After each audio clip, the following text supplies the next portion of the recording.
Alhamdulillahi Rabbil Alamin. Wassalatu wassalamu ala ashrafil anbiya wal mursalin. Wa ala alihi wa sahbihi ajma'in. Allahumma salli ala Sayyidina Muhammad wa ala ali Muhammad wa ala alihi wa barik wa sallim. اللهم أحيينا بالإيمان وأمتنا بالإيمان واحشرنا بالإيمان وأدخلنا الجنة مع الإيمان برحمتك يا أرحم الراحمين. رب اشرح لي صدري ويسر لي أمري واحلل عقدة من لساني يفقه قولي.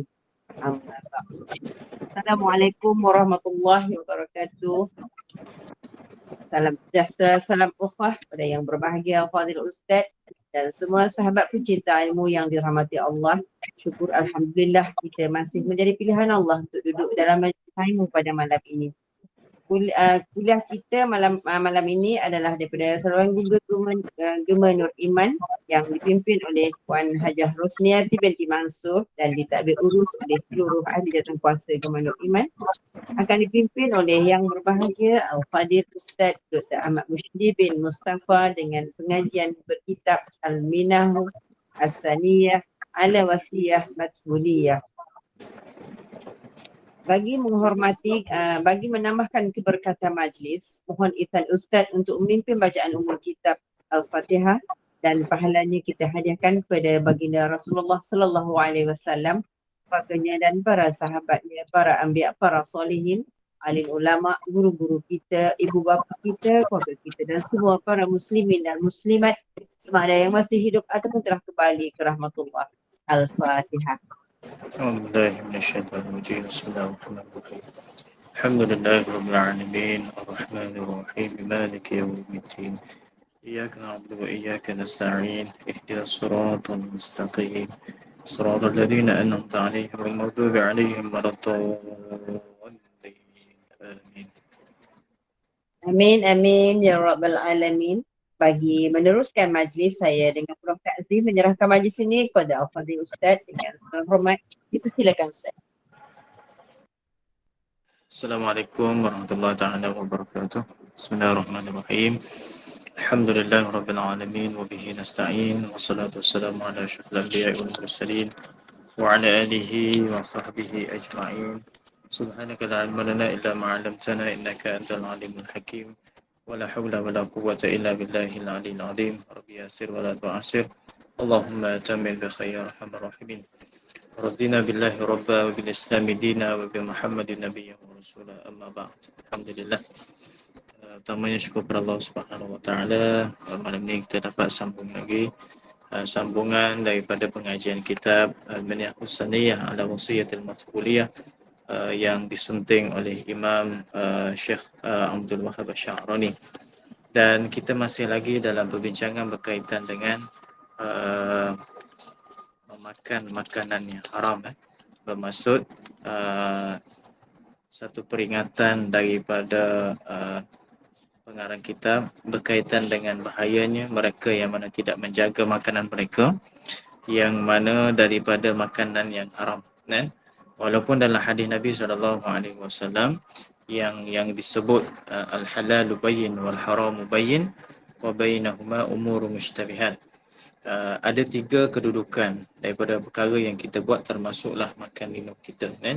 Antaranya Nabi sebut al-halalu bayyin.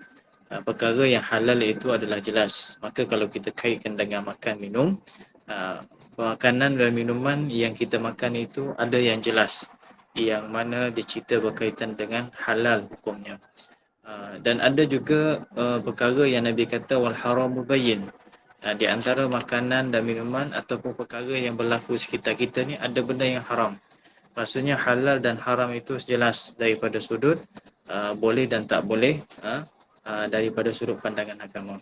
Akan tetapi dalam masa yang sama Nabi pesan kepada kita wa bainahuma umurun mushtabihat. Di antara perkara dan halal dan haram tersebut adanya perkara yang dinamakan sebagai perkara-perkara yang syubhat. perkara yang syubhat ini sekiranya dilaksanakan maka dia menghampiri kepada perkara yang haram. Baik, pengarang kitab sebut berkaitan dengan berhati-hati dengan makanan yang tidak halal. Itu makanan yang tidak yang haram dan juga termasuk daripada makanan yang syubhat. Cumanya bila mana kita sebut benda yang tidak halal, kita hanya nampak perkara yang haram saja ataupun makanan yang haram saja. Sedangkan para ulama sufi, mereka ini bukan sekadar jaga daripada perkara ataupun makanan yang haram. Mereka juga jaga daripada makanan yang syubhat. Kan? Jadi sebab itulah antara daripada perkara-perkara yang disebut merosakkan nilai kualiti ibadat kita adalah hasil daripada makanan yang kita makan yang masuk dalam perut kita. Jadi perkara yang haram tersebut memberi kesan kepada ibadat. Maka sama juga dengan perkara yang dikatakan syubhat. Yang syubhat tersebut lama-lama dia memberi kesan kepada nilai kualiti ibadat kita. Sebab itulah di akhir zaman ini betul lah yang Nabi SAW sebut sebaik-baik kurun adalah kurun Nabi, dan selepas kurun Rasulullah dan kurun yang selepas daripada itu. Maksud ketiga kurun yang terawal itu adalah kurun yang terbaik, zaman masa yang terbaik, kerana salah satunya sumber perolehan makanan itu tak sebagaimana zaman kita yang keterlaluan banyak dan terlalu pelbagai sehingga kan tidak tahu di mana sumber yang halal dan haram. Kadang-kadang kita tak tahu di mana kedudukan makanan tersebut syubhat atau tidak syubhat. Jadi itulah yang menyebabkan nilai kualiti kita pada akhir zaman makin lama makin berkurangan. Zaman Rasulullah tidak terdedah sangat dengan benda tersebut. Maka mereka lah yang terbaik, kurun yang terbaik. Kerana hasil daripada makanan menyebabkan akidah mereka hebat, ibadat mereka hebat dan ketaatan pada Allah Ta'ala pun hebat juga. Itu antara daripada cabaran kita lah, umat Rasulullah yang hidup di akhir zaman ini. Baik, kita sambung perbincangan kita pada muka surat 40. Bagi tuan-tuan dan puan yang ada kitab, boleh tengok pada muka surat 40. Qala musannifu rahimallahu ta'ala wa nafa'ana bi'ulumihi fid darain. Kata pengarang kitab, tanbihun. Muka surat 40 atas sekali. Tanbihun, iaitu peringatan. Yajibu ala man akala syai'an thumma wajada ba'dahu alamatan min alamatil haram an ya'khudha fil qai'i in amkanahu wa illa akhadha fi taubati wal istighfar. Kata pengarang kitab rahimallahu ta'ala, sesiapa yang makan sesuatu kemudian mendapati satu petanda haram pada makanan itu, wajiblah dia memuntahkan makanan itu semampunya. Dan jika tidak, segeralah dia bertaubat dan beristighfar. Baik, peringatan daripada pengarang kitab. Sekiranya seseorang itu telah melakukan perkara yang haram, iaitu daripada memakan makanan yang haram, bila mana didapati ada alamat atau tanda-tanda yang menunjukkan makanan itu haram. Apa tanda-tanda makanan itu haram? Makanan yang dikatakan sebagai tanda itu haram, nanti dia akan sebut di bawah. Secara umumnya kita kata makanan tersebut bukan milik kita. Makanan tersebut ada sumber-sumber yang haram daripada yang tidak dibenarkan oleh syarak, sama ada daripada sumber babi ataupun daripada gelatin yang tidak dibenarkan, daripada khinzir dan seumpama dengannya. Maka itu daripada benda-benda yang diharamkan oleh syarak. Maka bila mana kita mengetahui, mengesan ada alamat, petanda bahawa adanya benda yang dikatakan haram tersebut, apa kata beliau? An ya'khudha fil qai'i, wajib untuk dia memuntahkan makanan tersebut. Memuntahkan makanan tersebut in amkanahu, sekiranya dia mampu. Maksudnya kalau mampu untuk dia muntahkan balik makanan tersebut, muntahkan. Macam mana? Itu biasanya kalau orang yang makan di awal-awal lah, dan dia dapat kesan daripada awal, maka muntahkan. Dan inilah yang terjadi kepada Sayyidina Abu Bakar. Saya pernah cerita macam mana keadaan Sayyidina Abu Bakar Al-Khattab bila mana dia makan makanan yang bukan haram, makanan yang tidak tahu di mana sumber perolehannya, yang ada unsur-unsur syubhat. Maksud tidak jelas daripada sudut yang haram itu. Balik rumah makan buah, yang buah tersebut duduk dalam rumah dia. Jadi selepas daripada makan baru dia perasan nak tanya, buah ni sebenarnya daripada mana, siapa yang bagi kan? Maka tidak jelas dan tidak tahu. Mungkin ada orang hadiahkan, orang sedekah dan sebagainya sebab duduk dalam rumah. Tapi kerana tidak tahu sumber daripada mana, waraknya Sayyidina Abu Bakar dia muntahkan. Maka ada dikatakan, sahabat mengatakan kami melihat perbuatan daripada Abu Bakar, dia muntahkan makanan tersebut seumpama hampir keluar dia punya dia punya isi perutnya. Nak mengatakan bahawa usahanya untuk mengeluarkan sesuatu yang tidak dibenarkan oleh syarak daripada berada dalam perutnya. Itu benda yang perlu kita buat. Itu pada zahir.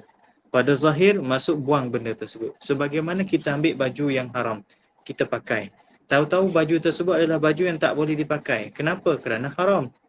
Kerana mungkin disebabkan kerana baju tersebut baju curi atau baju yang dibuat daripada benda-benda yang haram. Maka cara dia pada zahirnya buka baju tersebut. Buka baju tersebut, salinlah. Kan? Jangan pakai. Sebab apa? Sebab jangan benda yang haram tu duduk pada kita. Kan? Sekiranya mampu untuk buat. Tetapi sekiranya tidak mampu, baik. Ini kelebihan Islam.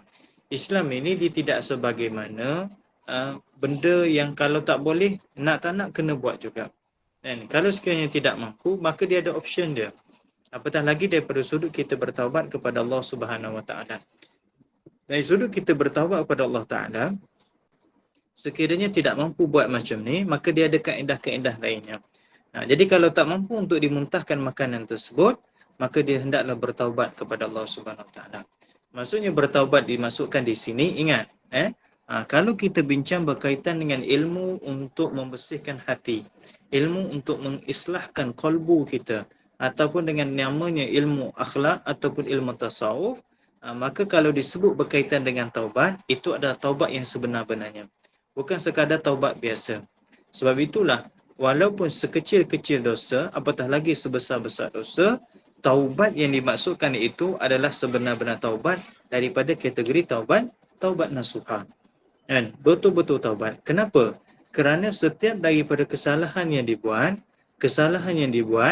tak kira besar ataupun kecil, maka itu dikira sebagai satu kesalahan yang besar. Bagi orang yang mana dalam proses dia nak bersihkan hati dia dan dia nak menuju kepada Allah Ta'ala. Orang yang salik, itu orang yang nak menuju kepada Allah Ta'ala, tidak akan mencari, tidak akan melakukan sesuatu kesalahan ataupun dosa atau maksiat. Kalau sedikit kesalahan yang dibuat, maka itu adalah penghalang untuk disampai pada Allah Ta'ala. Maka caranya macam mana? Kalau dah buat, maka mesti bertaubat. Dengan taubat adalah taubat nasuha. Maka sebab itulah kata pengarang kitab, sekiranya kita tidak mampu untuk mengeluarkannya, maka sertakanlah dengan taubat. Maka bertaubat pada Allah Ta'ala. Maksudnya kita berazam tidak akan melakukan perbuatan tersebut, kita meninggalkan terus perbuatan tersebut yang diharamkan, dan kita menyesal dengan perbuatan itu. Itu 3 syarat atau 3 rukun untuk memastikan taubat itu adalah taubat yang sah. Berazam tak nak buat dan meninggalkan terus perbuatan tersebut dan menyesali perbuatan itu. Ada orang ditinggalkan, dia tahu benda tersebut salah. Oh, salah, tak apalah, kita taubatlah. Kita tinggalkan. Dia tinggalkan perbuatan tersebut. Dia tak buat dah. Dan dia berazam dah tak nak buat. Tetapi yang jadi masalahnya, tidak ada timbul rasa bersalah. Dia tak rasa bersalah. Rasa bersalah ini antara benda yang besar. Kita berazam niat kita tak nak buat dah lepas ni. Dan kita pun dah tinggal terus. Okey, boleh. Tapi yang agak susahnya adalah macam mana kita nak merasakan menyesal dengan perbuatan tersebut. Tahu salah? Ya, tahu. Tapi perasaan menyesal itu tidak ada. Jadi perasaan menyesal ini bukan senang. Kan? Perasaan menyesal ni bukan senang. So, umpama macam ni. Kita buat salah dengan orang, lepas tu kita minta maaf. Bila mana kita minta maaf dengan orang, kita tak rasa bahawa kita tu bersalah. Tapi kita minta maaf juga. Sebab apa? Kita tahu salah. Kan? Beza orang yang tahu salah dan orang yang merasakan perbuatan itu salah. Nampak tak beza? Kan? Orang yang makan dengan satu makanan yang sedap. Bayangkan tuan-tuan, makan apa makanan yang sedap? Masing-masing lah. Sebab lidah masing-masing kan. Selera masing-masing. Cuba bayangkan makanan yang sedap. Masa kita makan makanan yang sedap itu, kita tahu makanan sedap, tapi kita makan je. Tetapi kita tidak menikmati makanan tersebut. Beza orang yang kedua, dia tahu makanan sedap dan dia menikmati makanan tersebut. Nampak tak? Ada orang yang tahu dia salah, tetapi dia tidak merasai perbuatan salah tersebut. Iaitu tidak menyesal. Dia tahu dia salah. So, kenapa dia minta maaf? Sebab dia tahu dia salah. Dan kaedahnya, bila mana dia tahu dia salah, maka dia kena minta maaf. Ataupun dia tahu dia salah dan kalau dia tak minta maaf, maka benda tersebut dicela. Dah lah tahu salah tapi tak minta maaf pula. Oh, sebab dia nak menutup mulut orang lain supaya tidak dicela, dia pun minta maaf. tetapi perasaan menyesal itu tidak ada, maka ini salah satu daripada syarat atau rukun yang tak lengkap dalam taubat pada Allah Ta'ala. Berazam dah, tak apalah, lepas ni tak nak buat dah, menyesal dah tu. Kita kata tak nak buat dah. Menyesal pada mulut, tapi belum tentu menyesal itu dalam hati. Sebab tu jangan kata taubat tu senang kan. Jangan kata taubat tu senang. Tak semua orang itu dia kata dia bertaubat. Tapi tengok dia tak cukup syarat bertaubat. Sama juga kita kata semayang senang je. Kan? Maghrib 3 rakaat, Isyak 4 rakaat. Cukup syarat, cukup rukun. Belum tentu semayangnya diterima. Belum tentu semayang diterima. Kalau buat dengan cara yang sekadar pada zahirnya sahaja. Pada batinnya tak jaga. Taubat itu kalau pada zahirnya nampak dia tak ambil dah. Dia tinggal dah benda tersebut. Tetapi yang batinnya macam mana? Itu perasaan menyesal dengan perbuatan dia tersebut. Kan? Sebab tu kalau orang yang merasa menyesal dengan dosa dia, barulah dia boleh menangis. Kan? Orang yang boleh menyesal boleh merasakan bahawa dia menyesal dengan perbuatan dia, barulah dia boleh menangis. Sebab tu orang minta ampun dengan Allah, dia istighfar kepada Allah Ta'ala, dia betul-betul rasa menyesal itu. Rasa menyesal itu ada dalam diri, baru dia boleh menangis. Kan? Cuba buat masa kita bertaubat pada Allah, masa kita istighfar. Datangkan perasaan penyesalan tersebut. Kerana dia syarat daripada taubat, maka ketika itulah hati kita tersentuh dan mungkin kita tidak perasan kita telah mengalirkan air mata. Itu antara daripada perkara yang kita kata nak melengkapkan taubat kita. Baik, kembali. Maka kata pengarang kita, kalau kita tak boleh muntahkan, maka taubat dengan taubat yang sebenarnya, wal istighfar, dan juga beristighfar. Istighfar itu pada zahir. Istighfar pada zahir yang menunjukkan bahawa kita itu minta ampun pada Allah Subhanahu Wa Taala. Kita dah menyesal dah, kita kata. Kita dah tinggal dah, kita kata. Kita berazam dah, kita kata. Kita tak nak dah buat salah pada orang. Tapi kita tak pergi minta maaf pun pada orang tu. Itu perumpamaan dia. Kita dah menyesal, kita dah berazam, kita dah tinggal dah perbuatan maksiat-maksiat tu kita dengan Allah Ta'ala. Tapi kita tidak minta ampun pun dengan Allah. Menzahirkan kita minta ampun dengan Allah adalah dengan cara kita istighfar. Jadi seumpama taubat itu nak digabungkan dengan istighfar, iaitu penyesalan kita dan taubat kita itu secara zahir dan batin.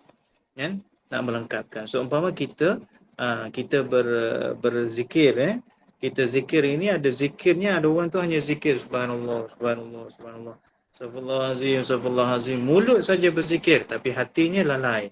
Tapi kalau hati itu disertakan dengan zikir yang dilantunkan pada lisan dia, maka ketika itulah kenikmatan dalam berzikir itu akan ada. Sama juga dengan istighfar. Baik. Wa min al-alamati an yakuna li syar'i 'ala dhalika at-ta'am i'tiradun min haythu wad'u al-yadi. Dan sebahagian daripada tanda-tanda itu, tanda apa ni? Tanda makanan itu adanya unsur yang haram. Maksudnya tanda makanan itu haram. Bahawa terdapat bagi syarak atas makan itu sekatan daripada meletakkan tangan, iaitu daripada memilikinya. Antara daripada tanda yang menunjukkan makanan itu adalah makanan yang haram. Kan disebut awal tadi, kalau kita makan sesuatu dan kita dapati bahawa makanan tersebut ada tanda haram, maka kita kena muntahkan. Okey, kita nak tahu tanda haram tak apa dia. Yang disebutkan kat sini, antaranya ada sekatan pada syarak untuk kita memilikinya. Maksudnya syarak menegah kita daripada mengambil makanan tersebut. Mengambil sesuatu tersebut. Contoh, kita tak boleh makan makanan yang bukan milik kita. Syarak menegah. Walaupun ketika itu ada atas meja. Orang tak nampak. Peluangnya ada. Tapi disebabkan syarak mengatakan tak boleh ambil. Sebab apa? Sebab makanan itu bukan milik kamu. Maka disebabkan syarak itu kata tak boleh, maka ketika itulah kita mengatakan bahawa itu tanda bahawa makanan itu haram. Bukan kerana zat itu, zat makanan haram. Bukan masalah zat itu kandungan khasiat, bukan. Maksud diri makanan. Bukan diri makanan itu haram. Tetapi cara perolehan itu adalah haram. Nasi dalam dah dibungkus dah. Cantik dah. Ada atas meja. Ada atas meja. Baik, nasi tu haram tak? Nasi tu halal. Nasi tu halal. Nasi tak halal. Dengan lauknya semua halal. Tapi cara perolehan itu adalah haram. Maksudnya, kita tak boleh ambil kerana apa? Kerana kita tidak perolehi benda tersebut dengan cara sah. Sama ada orang sedekahkan pada kita, maksud perolehan itu halal. Ataupun kita beli nasi tersebut, maka jadi halal. Jadi tanda menunjukkan makanan itu adalah haram, perolehan tersebut, maksudnya kita tak boleh memiliki kerana perolehan untuk memperoleh benda tersebut itu tidak sah pada syarak. Habis nak tahu macam mana? Inilah yang kita kena sertakan juga daripada sudut ilmu hukum hakam yang muamalat. Muamalat maksudnya cara kita nak perolehi satu benda tersebut. Cara makanan yang dirampas dan sebagainya kan. Itu banyak diceritakan kan. Allahumma salli ala sayyidina Muhammad. Jadi makanan itu kalau daripada sudut syarak kata kita tak boleh miliki, maka makanan tersebut adalah makanan yang ada petanda bahawa dia adalah haram. Boleh tak kita kata dia adalah jelas adalah haram? Mungkin pada awalnya adalah haram, tetapi dia telah bertukar menjadi halal. Setelah daripada kita cuba menghalalkan dia, mengikut daripada kehendak syarak. Contoh, nasi tadi tak boleh ambil kan? Sebab apa? Sebab dia tidak hak orang lain. Walaupun kita tak tahu hak siapa. Kan? Tetapi bukan hak kita lah maksudnya. Mesti ada pemilik dia. Jadi nasi tersebut yang dalam bungkusan tadi tu adalah hak orang lain. Kita pun makan. Bila mana kita makan, kita pun sedar, sepatutnya aku tak buat benda ni. Sebab apa? Kena minta izin dengan tuan dia. Cari-cari jumpa tuan dia. Dia kata, yelah nasi saya tadi saya letak kejap sebab saya nak pergi tandas.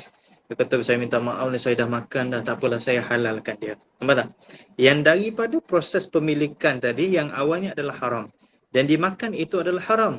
Tapi kerana diusahakan untuk menghalalkan dia, tuan dia telah menghalalkan dia, maka jadi halal. Tetapi perbuatan yang tadi itu tetap dia kena bertaubat kepada Allah SWT. Kenapa? Kerana dia telah melakukan sesuatu yang pada syaratnya tak boleh. Pada syaratnya tak boleh. Berbeza kalau benda tersebut dibenarkan pada syarat. Contoh macam mana? Dia lapar. Memang lapar sangat-sangat. Kalau sekiranya tak makan, boleh menyebabkan mati. Dah 3 hari dah tak makan. 3 hari dah tak makan. Bila mana 3 hari tak? Kita fikir, ada ke orang 3 hari tak makan?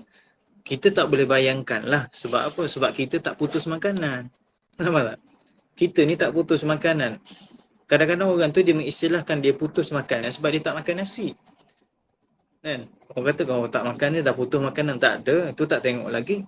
Roti dah makan. Roti canai pun dah 2 keping. Kan? Itu makanan juga. Kan? Sebab kita hidup dengan makanan tidak terputus. Kan? Bahkan dalam hadis Nabi SAW pernah diceritakan bahawa sahabat itu pernah sehari yang tak makan. Dalam hadis meriwayatkan pernah Nabi itu sampai 2 hari tak makan. Kan? Baik, itu bukan kita nak bahas benda tersebut. Nak kata kedudukan Nabi dengan para sahabat pun ada keadaan macam tu. Jadi kalau kita boleh memahami realiti yang sebenar, ada orang yang tak makan 3 hari, maka kita boleh faham statement ini. Ada orang yang tak jumpa makanan sampai 3 hari. Jadi bayangkan, sampai dia lembik betul-betul. Tiba-tiba jumpa makanan. Nasi tadi tu. Dia kalau tak makan ni mungkin menyebabkan dia makin mudarat. Dia pun makan. Dia makan tadi, nasi itu bukan milik dia. Tapi kerana dia ambil itu kerana untuk menjaga diri takut-takut mati, maka dia boleh makan. Jadi dia makan itu bukan makanan yang haram. Dia makan itu benda yang halal. Kenapa? Kerana wajib ketika itu dia jaga diri dia daripada mudarat ataupun mati. Maka dia makan dahulu untuk mengalas perut dia. Ya, untuk memberi tenaga sikit pada tubuh dia. Tetapi selepas daripada itu, dia kena ganti balik. Dia kena ganti balik. Perbuatan dia mengambil tersebut tak dikira sebagai haram. Dia makan makanan tadi pun tak dikira sebagai haram. Maksud ini dibenarkan pada syarak. Jadi tanda yang mengatakan makanan itu haram adalah syarak tidak membenarkan kita miliki dia. Tapi kalau syarak benarkan kita miliki, maka tidak ada masalah. Dan apa lagi contoh dia? Wa minha wujudu zulmati fil qalbi wa thiqali fit tabi'ati hatta ka'anna man akalahu akala rasasan. Dan sebahagian daripada tanda menunjukkan makanan itu haram, terdapat kegelapan hati dan keberatan pada tabiat hingga siapa yang makannya seolah-olah dia makan timah. Ini gambaran. Tadi tanda pada zahir, hukum syarak mengatakan kita tidak boleh miliki. Maksud tidak sah pada syarak untuk kamu ambil benda ni. Dan kamu tak boleh miliki. Sebab apa? Sebab kamu tak beli. Tuan dia tidak hadiahkan. Daripada sudut maknawi ataupun daripada sudut hissi, daripada sudut maknawi bukan hissi. Hissi itu yang zahir. Maknawi itu yang kita tak nampak. Yang kita hanya boleh rasa sahaja, iaitu merasakan kegelapan pada hati. Hati rasa gelap. Macam mana hati rasa gelap? Bukan sebagaimana kita pejam mata sekarang. Jangan tidur. Pejam mata, kita nampak tak nampak apa-apa. Yang kita tahu adalah gelap semata-mata. Hati yang gelap itu bukan gelap pada zahir, tetapi hati yang gelap itu hati yang gelap pada maknawi, pada rohaninya. Maksudnya dia merasakan hati yang kita dah sentuh dah, cerita dah sebelum ini. Antara daripada tanda-tanda hati yang gelap adalah dia susah untuk menerima nasihat. Apa lagi? Dia susah untuk melakukan ibadat. Kan? Dia susah untuk zikrullah. Dia susah untuk menampakkan kebaikan-kebaikan. Kan? Maka itu tanda hati yang gelap. Maka kalau dia merasakan benda tersebut, kemungkinan adalah berpunca daripada makanan yang dia makan. Bermaksud pada makanan tersebut ada unsur yang haram. Kemungkinan salah satu daripada tanda makanan itu haram. Ataupun mungkin hati itu gelap daripada sumber yang lain kerana maksiat-maksiat lain. Tetapi kena tengok juga, jangan tengok pada satu sudut. Kita ni kalau kita nak mendapat satu kebaikan, saya bayangkan macam ni. Susah juga nak cakap sebab saya bukan orang bisnes kan. Bukan orang bisnes yang sebenar. Orang bisnes yang sebenar ni dia tahu macam mana cara perolehan profit ataupun keuntungan dia kan. Itu lebih layak bercakap lah. Tapi kita bayangkan macam ni. Bagi orang yang dikatakan sebagai businessman, ahli perniagaan, dia akan nampak perniagaan tersebut macam mana untuk menghasilkan keuntungan daripada semua sudut. Okey, kalau buat macam ni, sini dia dapat untung banyak ni. Okey, dalam masa sama dia buat macam ni, dia dapat untung. Dia nampak kanan, kiri, depan, belakang dia nampak. Nampak tak? Ini kita panggil istilah seorang peniaga ataupun seorang pengusaha yang bijak. Kenapa? Kerana dia pandai mengambil peluang. Maka sama juga, kalau sekiranya hati seseorang itu gelap, hatinya gelap, kesannya bukan melihat daripada satu sudut. Oh, ini sebab dosa aku, maksiat mata aku, maksiat telinga aku. Tengok daripada semua sudut. Mungkin kerana makanan yang dimakan itu daripada makanan yang haram. Masuk kedai. Masuk kedai. Tak cek pun kedai tersebut daripada sumber yang halal ataupun yang haram. Kena cek juga. Kan? Macam mana kita nak cek sampai kepada dapur ke? Sebab tu saya pernah sebut sebelum ni, sekurang-kurangnya kita meraihkan dan kita menghormati badan yang berautoriti di Malaysia, iaitu JAKIM, yang memastikan setiap kedai tersebut ada job halal pada premisnya, terutamanya premis makanan. Contoh macam ni lagi, tuan-tuan pergi kat mana? Allahumma salli ala Sayyidina Muhammad, pergi masuk hotel. Biasa kalau kita sewa hotel, kita sewa bilik tu, kadang-kadang dia include dengan breakfast kan. Pernah tak kita terfikir, kita nak pergi kat dia punya dapur dia, kita nak tanya. Adakah dia punya dapur ini mendapat persejinan halal daripada JAKIM? Persejinan halal daripada JAKIM. Sebab itu antara syarat dalam JAKIM tu. Okey, kita jangan fikir terlalu rigid. Kita fikir dengan cara cermat. Kerana kita sekarang nak jaga nilai kualiti. Apa saja yang kita makan daripada sudut hukumnya adalah halal. Sepenuhnya halal. Tak semestinya yang tak ada job halal itu adalah haram. Tak ada. Tetapi sekurang-kurangnya mana usaha kita. Sebagaimana tuan-tuan nak sembahyang pada tempat yang tak ada kiblat, kita buka tak dia punya apps Kompas dia. Kita buka Kompas tu, kita check dulu. Kan? Sedangkan kiblat itu kita tak jelas. Mungkin sebelah ni kot, belah ni. Kita tak nampak, tak jelas kan. Maka cara kita, adakah kita orang ni semayang, kita pergi semayang saja. Tak boleh macam tu. Dia kena ada usaha untuk mencari di mana arah kiblat yang sebenarnya. Sebab kita ada telefon, bukalah apps Kompas tu. Ataupun kita tanya. Mungkin kita boleh tanya orang-orang, mungkin cleaner kat situ ke, ataupun orang yang bertugas kat situ, kata, "Encik, mana kiblat ni sebenarnya?" Tanya kat sini. Itu dia panggil bahawa usaha untuk kita mencari arah kiblat. Hukum dalam bab sembahyang ni wajib tu. Wajib, jangan main-main wajib, jangan main-main. Jadi adakah sama bila mana kita nak makan, sebagaimana kita pergi hotel tadi tu, yang include benda yang breakfast dia, kita tanya tak? Atau kita usaha tak? Kan? Saya pernah pergi satu hotel. Kebetulan saya nampak hotel tu tak tahulah berapa star kan, tapi agak ada level dia, tapi tak sampailah 5 star kan. Tapi bila mana saya tengok petugas-petugas itu yang non-Muslim kan, saya nampak banyak yang non-Muslim, saya agak rasa was-was sebab makanan tersebut tempahan kita tu, bilik tu include dengan breakfast. saya pergi kat dia punya bahagian dapur. Saya tanya dulu kat situ. Itu tanya kat receptionist dia tu, kata, makanan sini ada halal, authority daripada JAKIM kan? Tak ada masalah. Kita guna bahasa yang selayaknya. Tapi itu hak kita sebagai customer. Lepas tu saya pergi kat kitchen dia. Saya pergi kat dapur dia. Sebab dia ada tugas dia. Saya tanya direct. Lagipun dia tak kenal kita kan. Sebab kita ada hak. Kita tanya dengan cara sopan lah. Dia kata, ya, kita ada cek. Kan? Tapi syaratnya sebenarnya diletakkan. Tapi bila mana kita rasa was-was, maka kita tak payah ambil lah. Kenapa? Kerana inilah proses sebagaimana kita mencari sesuatu dalam dunia kita, perolehan dalam dunia kita, kita mencari perolehan untuk akhirat kita. Dia kena cermat juga. Kan? Jadi sebab-sebab yang menyebabkan hati itu gelap, tengok daripada pelbagai dimensi, pelbagai sudut. Kan? Bukan sekadar daripada mungkin kerana maksiat yang buat, kerana macam ni, mungkin salah satunya kerana makanan yang dimakan itu daripada yang haram, na'udzubillah.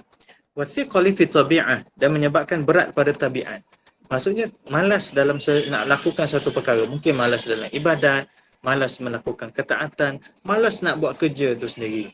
Walaupun malas ini salah satu daripada tabiat ataupun kita kata salah satu benda yang memang ada dalam diri kita. Tapi sebenarnya dia dah penyakit.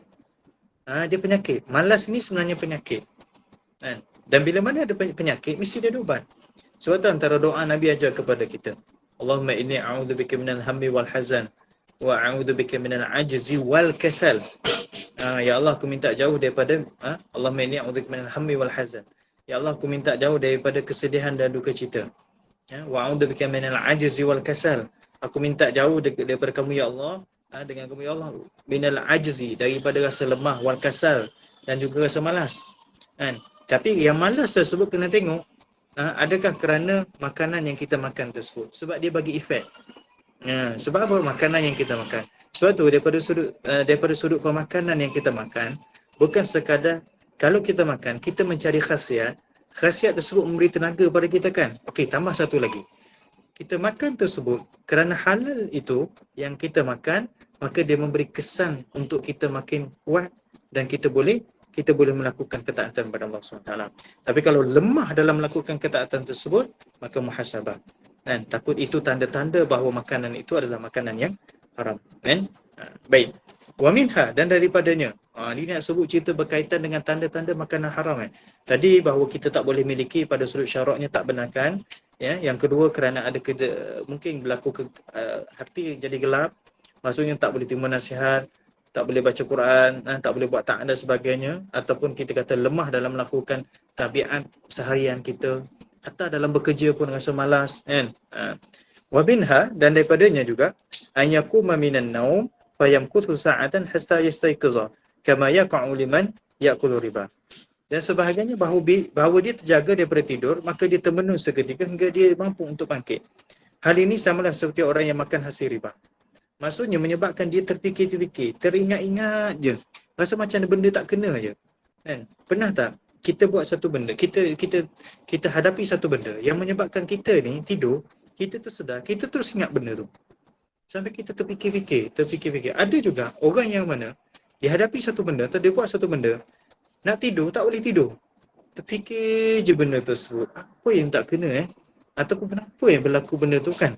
Maksudnya mungkin benda tersebut adalah salah satu isyarat daripada Allah SWT. Wallahu a'lam pada hakikatnya, tapi mungkin itu salah satu daripada isyarat daripada Allah Ta'ala untuk kita berfikir dan kita bermuhasabah. Jadi kalau kita rasa macam tak boleh tidur je, terfikir-fikir je pasal kita makan tadi tu. Cuba ingat balik. Dan cuba muhasabah balik. Tapi kalau tak jumpa dia punya punca dia macam mana juga, istighfar je lah. Istighfar pada Allah Ta'ala, mohon ampun dengan Allah. Takut-takut yang kita makan tu betul daripada sumber yang tidak elok ataupun bukan daripada yang halal sebenarnya. Dibagi perumpamaan, seumpama orang yang makan riba. Orang yang makan riba ni, maksudnya orang yang mengambil riba, jelas riba itu haram kan. Dia akan timbul dalam diri dia rasa salah. Ataupun orang yang ambil rasuah, dia akan timbul dalam diri dia rasa salah. Dia tahu benda tersebut memang salah, tapi dia buat juga, dia ambil juga. Tetapi terngiang-ngiang dan rasa macam tak selesa, rasa tak sedap duduk lah. Itu akan terjadi. Sebab apa? Orang beriman, orang yang ada iman, Orang yang ada iman dalam diri dia, bila mana dia buat salah, salah itu menghantui diri dia. Faham tak? Dia punya keadaan yang biasa rasa mungkin kita pernah alami. Kita ni adalah orang beriman, insya-Allah. Mudah-mudahan Allah Ta'ala jaga iman kita. Bila mana kita buat salah atau kita buat maksiat, tak kira maksiat mata ke, maksiat telinga ke, maksiat tangan ke, atau apa-apa pun maksiat, dia menghantui kita. Menyebabkan kita rasa bersalah, kita rasa macam tak selesa duduk lah. Apa yang kita rasa macam ada serba yang tak kena saja. Bermaksud, di situ tanda ataupun isyarat daripada Allah Subhanahu Wa Taala, ya, yang Allah Ta'ala nak jentik kita supaya kita ni kembali bertaubat kepada Allah SWT dan sedar bahawa kita buat salah dengan satu perkara tu. Kan? Kita buat salah dengan satu perkara tu. Kena muhasabah lah. Kan? Jadi kalau kita ni ada orang yang makan riba, dia tahu benda tersebut salah. Kan? Ataupun dalam buat satu kerja itu dia daripada sumber yang tidak dibenarkan pada syarak. Dia tahu tapi dia buat juga. Dia akan menghantui hidup dia. Jadi cara macam mana? Itu yang dikatakan tanda-tanda haram, maka dia kena bertaubat. Kalau masih ada lagi, maka kena kembalikan. Sama juga dengan rasuah. Dengan rasuah. Contoh jangan fikir macam ni. Kan? Maaf saya sebut. Kadang-kadang dalam bab rasuah ni, kita pergi serah diri pada SPRM. Oh, selesailah. Dikira kita terampun dosa. Itu undang-undang dunia. Siapa yang mengambil rasuah mengikut daripada undang-undang kita, maka dia akan dikenakan tindakan. Tetapi kalau dia tidak bertaubat pada Allah Ta'ala, tak selesai. Tak selesai. Dia tak kena bertaubat. Undang-undang itu adalah undang-undang yang diletakkan pada syarak. Jadi dia masih lagi tak datang perasaan menyesal dalam diri dia. Masih lagi buat benda yang sama dan sebagainya. Bila mana dia telah dikenakan tindakan, itu belum selesai lagi. Kan? Maka taubat itu tetap kena ada. Lagi. Kita pergi sikit lagi. Wa minha an tal'aba an-nafsu fayataqaya'ahu qahran 'alayhi min ghairi mu'alajah. Fa'lam dhalika ya akhi. Dan sebahagiannya bahawa nafsu menolak, maka dia memuntahkannya secara paksa tanpa rawatan. Maka ketahuilah demikian itu wahai saudaraku. Sebahagian daripada tanda bahawa makanan itu tidak halal ataupun haram, bahawa nafsu menolak.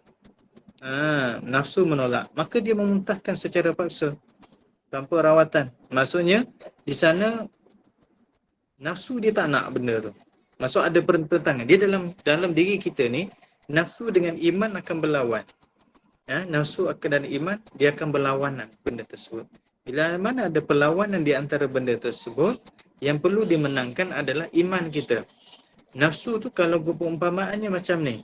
Iman itu sebagai, kalau kita ini sebagai kereta api, kita ni sebagai kereta api, kepala kereta api itu adalah iman. Jangan kepala kereta api itu adalah nafsu. Macam tu. Kalau kereta api tersebut, yang kepalanya adalah nafsu, maka badan kita ini, badan kereta api ini seumpama badan kita, dia akan mengikut macam mana ke arah kepala tersebut.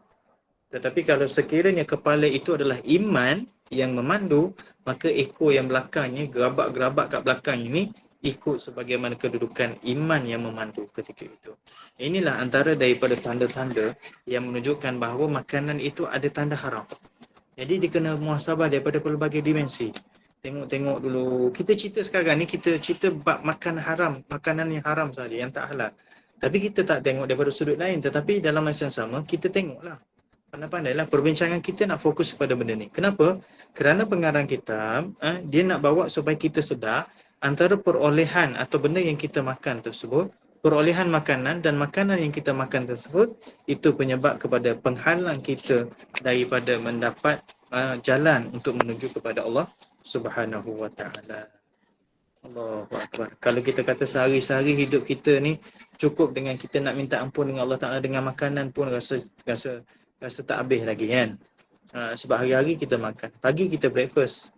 Kadang-kadang pukul 10, pukul 11 pergi cari makanan pula. Zuhur ataupun lunch tu makan pula. Petang tu ada juga makan. Tengah-tengah tu ada juga duk mengunyah-mengunyah. Malam dinner pula. Lepas tu lepas isyak kadang-kadang ada juga makan-makan. Hidup kita ni istilahnya makan tu tak berhenti. Orang kata makan tak berhenti. Bukan tak berhenti langsung. Maksudnya adanya masa makan tu kan. Berbeza kalau kita berpuasa. Kita berpuasa ni daripada sudut muhasabah makanan tersebut, dia tak banyak sangat. 2 waktu secara asas. Masa kita bersahur dan masa kita makan. Kita buka puasa. Tapi orang kita kena tambah satu lagi, masa moreh. 3 masa je. Tapi kalau kita tak puasa, banyak benda, banyak waktu, banyak tempat yang kita kena muhasabah daripada sudut makanan tersebut, dan mungkin di situ menyebabkan kita kena beristighfar kepada Allah, taubat kepada Allah Subhanahu Wa Taala. Okey, kita pergi sikit lagi, muka surat 41. Kata pengarang kitab, wala taghfal an tafsitish hadzal luqmati fa innahu al'atab. Dan jangan engkau alpa daripada menyelidiki satu suapan makanan kerana ia membinasakan. Itu yang saya sebut tadi tu. Setiap tempat yang kita makan, setiap makanan yang kita makan, perlu kita selidiki. Okey, sekarang cuba berfikir sebagaimana agama berfikir.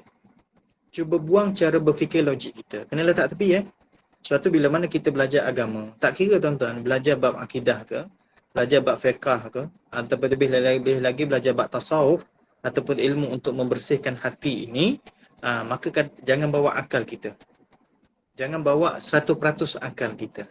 Kerana ada satu sudut akal kita tidak mampu untuk memahami konten benda tersebut, melainkan kita terpaksa menerima dengan iman kita semata-mata.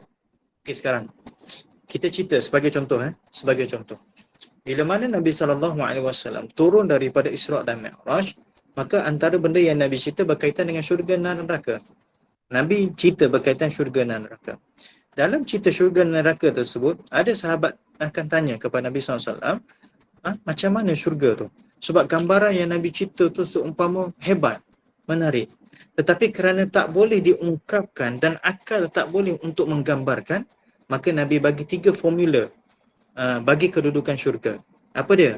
Ma la 'ainun ra'at, iaitu mata kamu tak pernah melihat kecantikan, kehebatan, wala udhunun sami'an, dan telinga kamu tak pernah mendengar pun kesedapan dengan bunyi-bunyian dalam tu, wala khatara 'ala qalbi bashar, dan tidak pernah terlintas pun dalam hati kamu. Jadi pada masa tersebut, nak tak nak, terimalah dengan iman kita bahawa syurga itu maha hebat, kerana dia daripada makhluk yang dicipta oleh Tuhan yang maha hebat. Kan? Maka sama juga dalam bab agama tu, satu-satu tempat ataupun tempat-tempat tersebut, akal kita tidak boleh menerima, tetapi kita hanya menerima dengan iman kita. Tetapi satu sudut Allah Ta'ala akan buka satu-satu yang menyebabkan akal terima. Dia jangan fikir macam ni. Sekali masuk, terus faham. Ingat tak kita belajar kat sekolah dulu? Mana ada semua benda yang kita faham kan? Kadang-kadang masuk kelas ataupun tahun yang seterusnya, belajar darjah 3, tak faham pun, masuk darjah 4 baru faham. Rupanya yang cikgu ajar tu baru faham setahun lepas tu. Ada orang yang Allah Ta'ala bagi faham kepada dia 5 tahun selepas tu. Dan ada juga orang yang Allah Ta'ala bagi faham di hujung umurnya. Berkaitan dengan agama lah, kan? Sebagai contoh. Ataupun dalam berkaitan dengan dunia itu sendiri, Allah Ta'ala bagi tempoh yang lama untuk dia faham. Kan? Nampak tak? Baik, sebagai contoh, sekarang kita saya sebut benda ni supaya kita faham betul-betul dalam bait yang kita nak bincang pada muka surat 41 ni. Dia kata apa? Jangan engkau alpa, maksud kamu cuai dalam setiap menyelidiki suapan yang kamu makan tersebut, kerana dia boleh membinasakan. Sekiranya kita makan dengan makanan yang mana tidak halal, maka dia boleh membinasakan kita. Bukan kita menyebabkan kena virus, mati dan sebagainya. Tak. Dia akan membinasakan satu benda yang lebih besar lagi. Kalau virus, mungkin ada dia punya ubat dia. Jumpa tak jumpa je. Kalau barah atau penyakit yang dihadapi kerana makanan, ada penyakit dia, ada rawatan dia. Sama ada dengan cara yang boleh selesaikan sepenuhnya, boleh rawat sepenuhnya, ataupun dengan cara yang mungkin berterusan. Tetapi ada benda yang susah untuk dirawat, kerana apa? Hasil daripada makanan yang haram tersebut, dia menyerang hati. Bila mana menyerang hati, bermaksud dia menyerang iman kita. Itu yang paling bahaya sekali.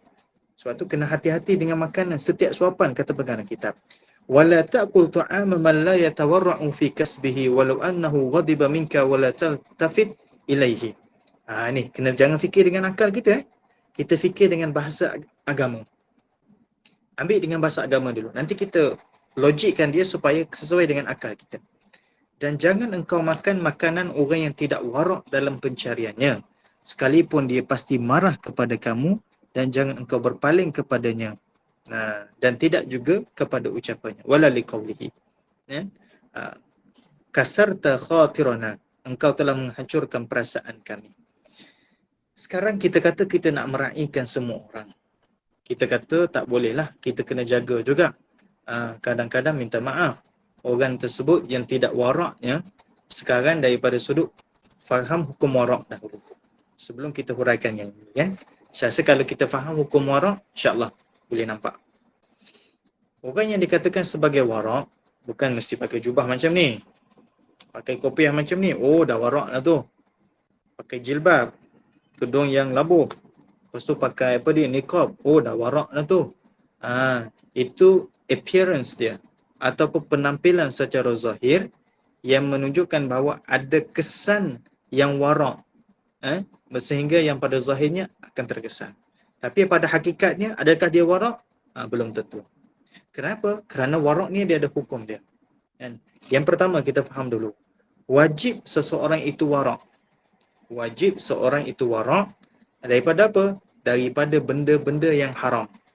Warak maksudnya dia jaga daripada benda yang haram. Maksud dia tak ambil benda haram, wajib. Maksud sekarang makanan yang haram, wajib dia bersifat dengan sifat yang warak. Apa saja benda yang warak, wajib dia.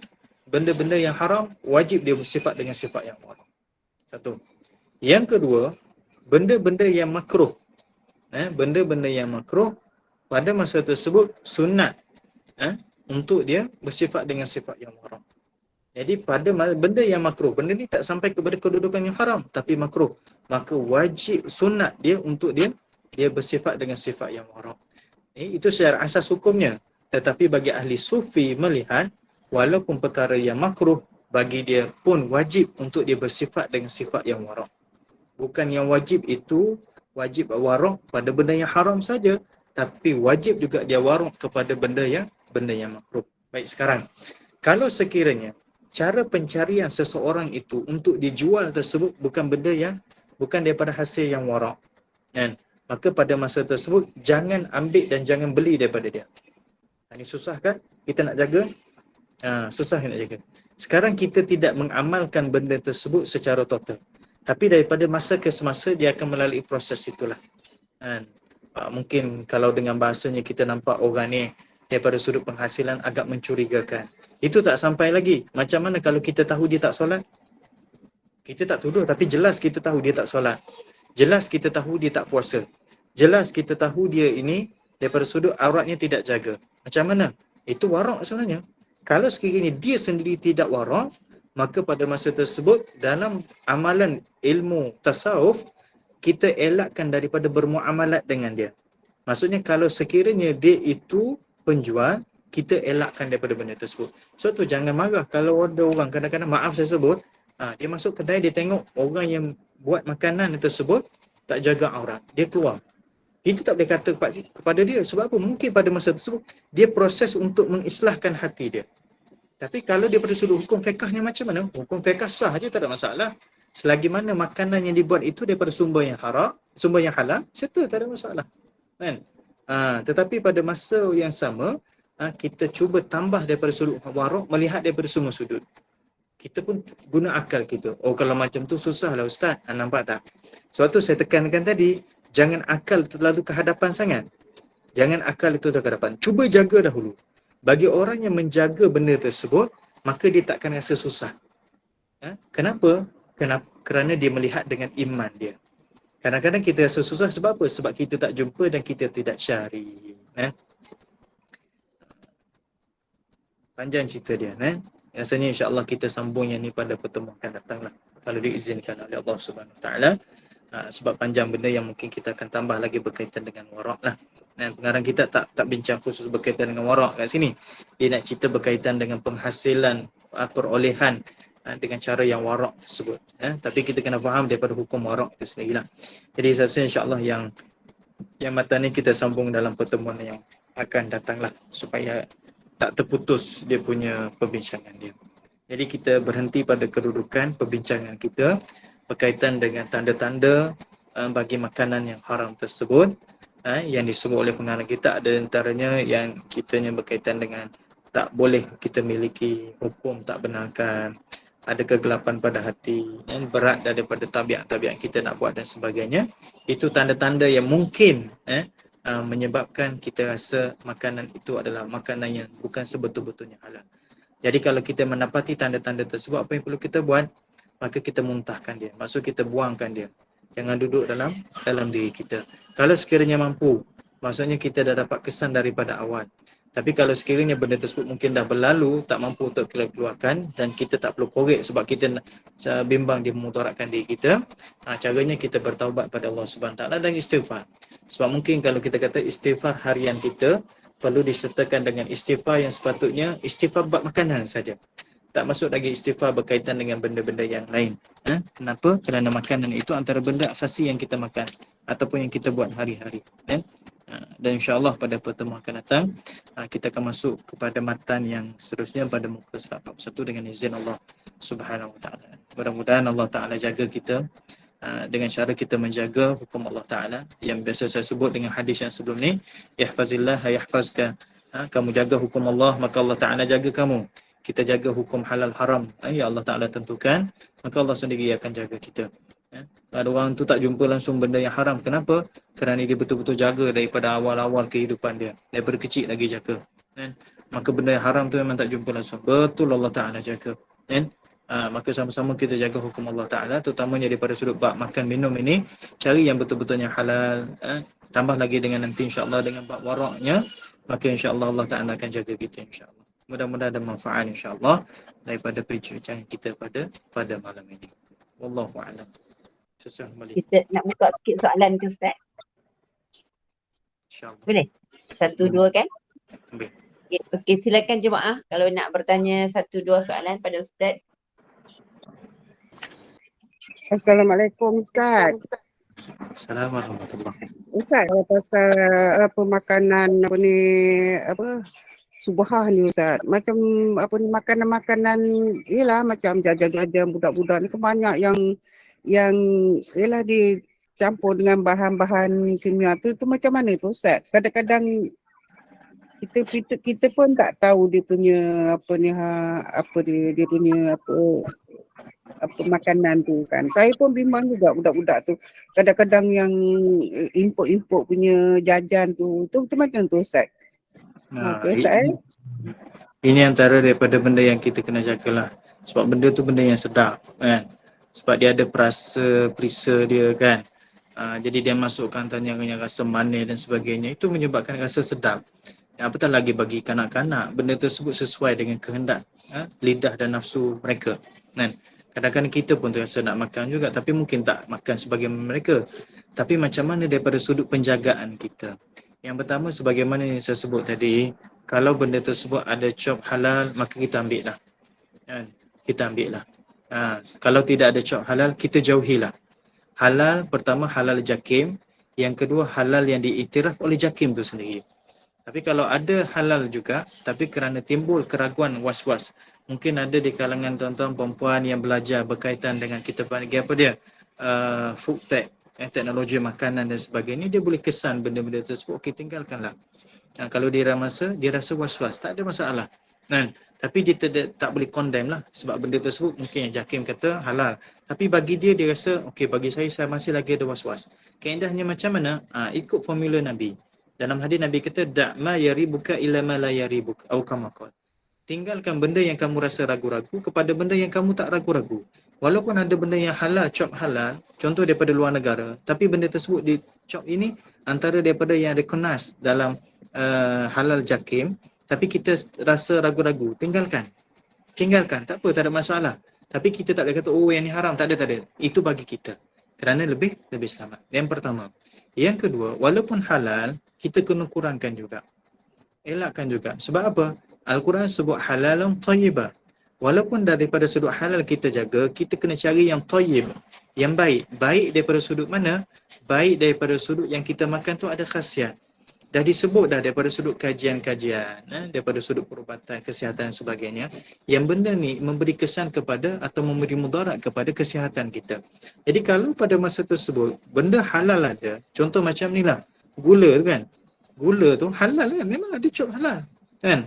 Cubakan jadi makan banyak, tidakkah dia memudaratkan? Dia memudarat. Sama juga dengan jajan-jajan tersebut kan, dia tetap bagi mudarat kepada kita. Dan yang ketiga, kadang-kadang daripada sudut tarbiyah dalam rumah kita, jangan kita exposekan kepada anak-anak kita sesuatu yang tak sepatutnya, yang kita rasa tak sesuai. Walaupun benda tersebut zaman mereka dia orang makan benda tu. Dia orang makan benda tu. Kadang-kadang kita boleh tarbiyah mereka. Maaf saya pernah sebut ada mungkin pernah sebut sebelum ni, kawan saya dia kata anak dia nak makan KFC. Serta kata KFC tu haram. KFC halal, memang bagus. Ada chop jakim dan sebagainya. Kan? Nak makan-makan lah, silakanlah. Tapi sebab kawan saya ni, dia salah seorang daripada orang warak. Kita duduk dengan orang warak, yang kadang-kadang makan tu terjaga secara automatik. Jaga makanan dia. Dia tak makan benda melainkan kadang-kadang yang dimasak saja.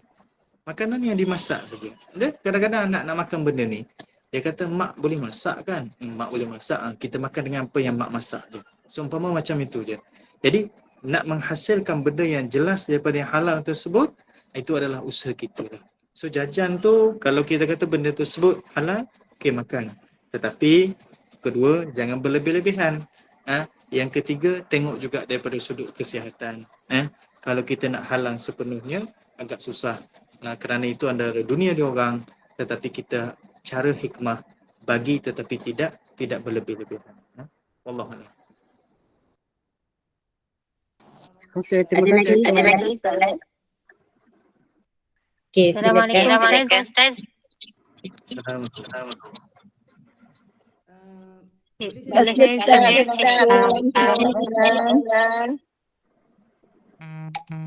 Tak seorang-seorang ya. Siapa dulu ni? Assalamualaikum. Lagi dulu boleh. Silakan Mira. Assalamualaikum Ustaz. Okey, maaf Ustaz. Sini berkenaan dengan makanan dalaman haiwan. Kan makanan dalaman haiwan. Dulu orang tua-tua mak-mak kita melarang anak-anak makan makanan dalaman. Sebabnya macam nak belajar, tak elok, takut lupa.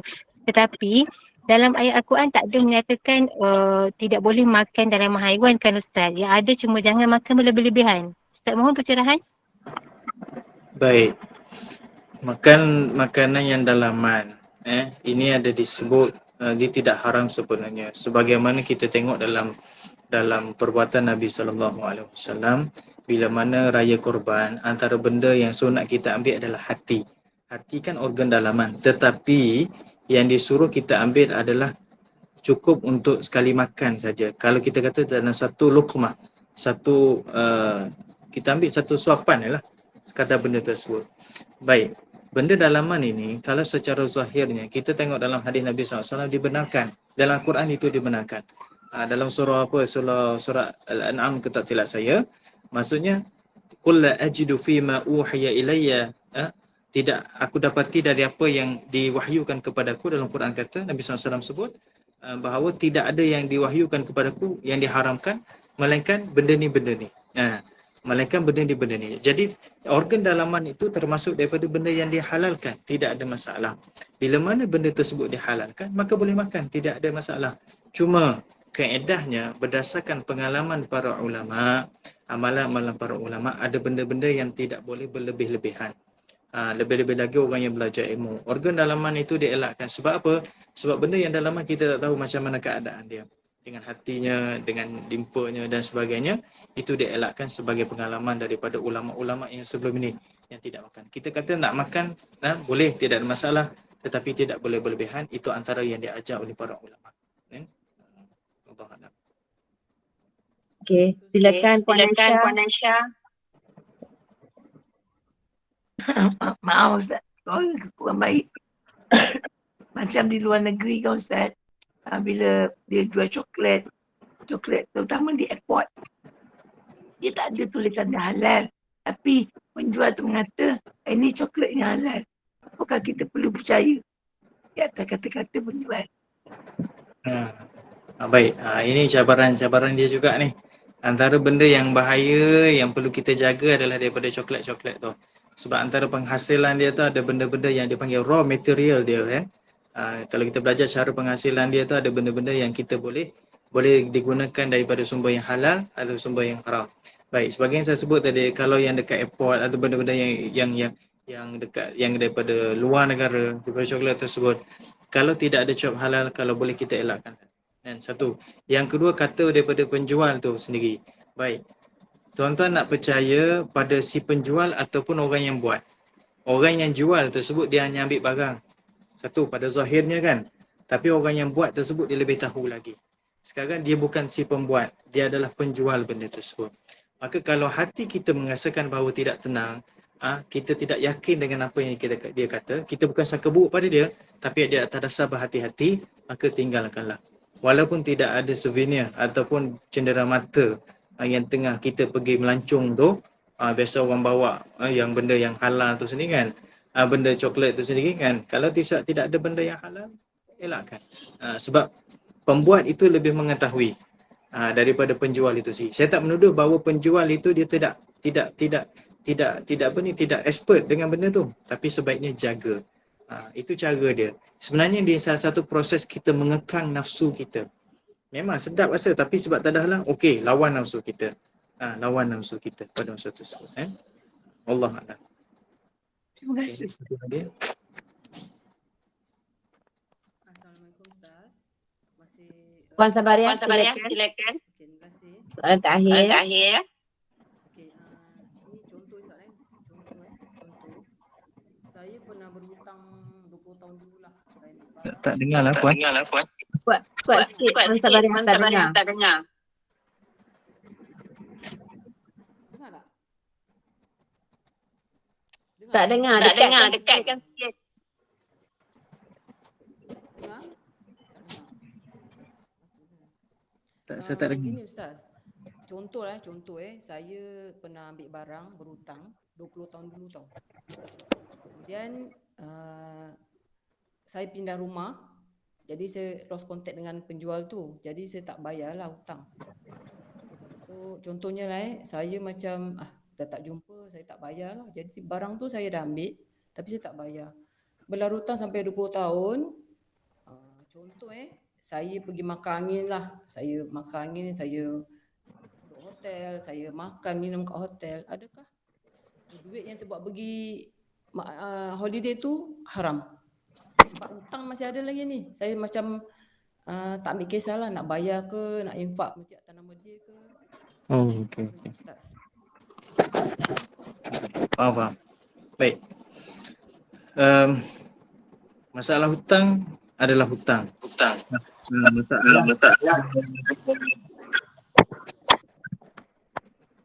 Okey, masalah hutang itu adalah kita dengan si penghutang tu lah. Maksudnya sekarang kita wajib tetap bayar hutang kita. Sekarang kita pergi holiday, kita guna duit kita yang halal. Okey, macam mana? Maka pada masa tersebut, holiday kita adalah halal. Kita makan, beli tiket, penginapan dan sebagainya. Kalau benda yang halal-halal, tidak ada masalah. Tapi kita dengan orang yang kita berhutang tu tetap dikira sebagai kita berhutang dengan dia. Kan? Adakah sebab kita menggunakan penghasilan yang halal, maka kita dapat daripada yang halal, kita guna tersebut, maka kita guna yang halal. Tetapi dalam keadaan sama, masih lagi kita bergantung hutang yang perlu kita selesaikan. Tak kira lah berapa tahun ke, puluhan tahun, maka kita tetap kena bayar hutang. Maka apa yang kita buat tersebut, apa yang dibuat tersebut pada masa tersebut, kerana hasil daripada yang halal, tetap halal. Cuma kata ulama, yang aulanya untuk kita menyelesaikan atau membayar hutang dia dahulu. Tapi yang kita dah guna tersebut tidak ada masalah. Masih lagi sah. Melainkan kalau sekiranya macam ni. Saya tambah sikit sebelum kita tutup. Kalau sekiranya orang bagi kita zakat, dia tahu kita ni adalah orang yang mana dibebani dengan hutang.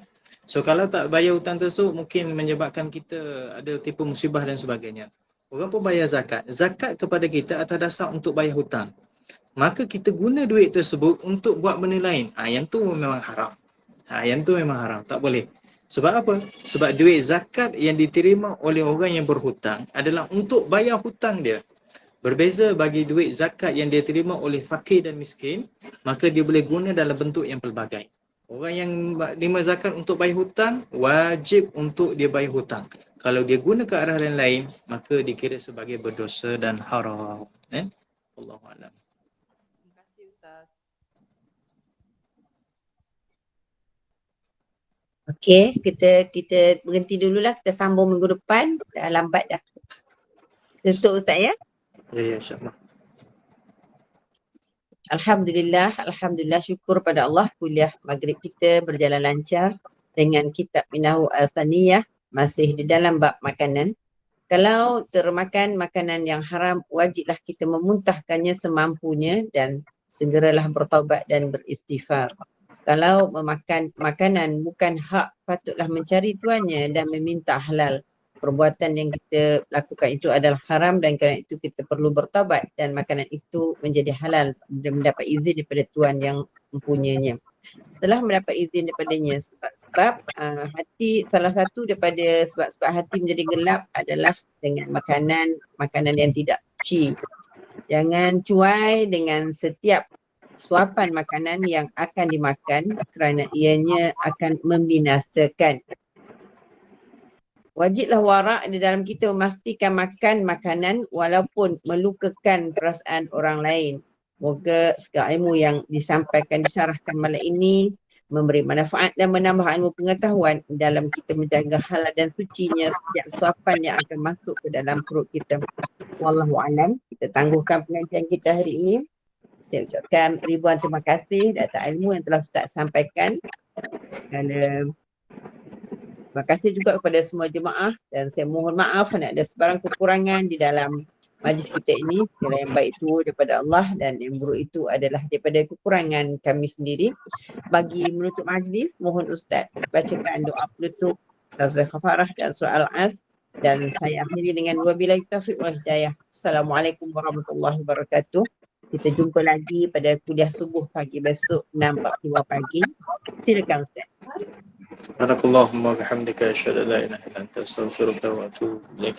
Bismillahirrahmanirrahim. Allahumma salli ala sayyidina fi khusdil ladina amanu salihat wa tawassul haqq wa tawassul. Bismillahirrahmanirrahim. Alhamdulillah ba'ami wassalamu ala asyrafil mursalin wa ala alihi washabihi ajma'in. Allahumma fa'alna bima 'allamtana wa 'allimna ma yanfa'una wa zidna ilman nafi'a.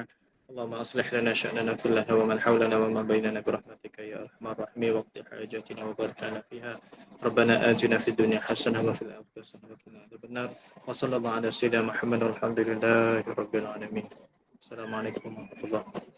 Waalaikumsalam warahmatullahi wabarakatuh. Terima kasih Ustaz. Waalaikumsalam warahmatullahi wabarakatuh. Terima kasih Ustaz. Assalamualaikum.